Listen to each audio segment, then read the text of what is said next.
कोपरगाव तालुक्यातील डाऊज खुर्द येथील सार्थक गणपत बडे वय 19 आणि त्याची बहीण सुरेखा गणपत बडे वय 18 यांचा दगडाच्या खाणीतील खोल पाण्यात बुडून मृत्यू झाल्याची हृदयद्रावक घटना शनिवार दिनांक 15 नोव्हेंबर 2025 रोजी घडली।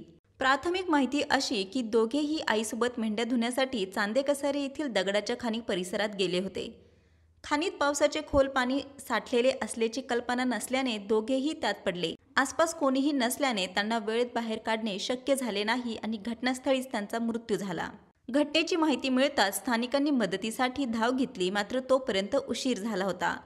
दोघांची पार्थिवे कोपरगाव ग्रामीण रुग्णालयात शवविच्छेदनासाठी हलवण्यात आली आहेत। या दुर्घटनेमुळे डाऊज खुर्द तसेच चांदेकसारी परिसरात हळहळ व्यक्त होत असून कुटुंबियांवर दुःखाचा डोंगर कोसळला आहे। संवाद महाराष्ट्रासाठी रवी वाघडकर, कोपरगाव।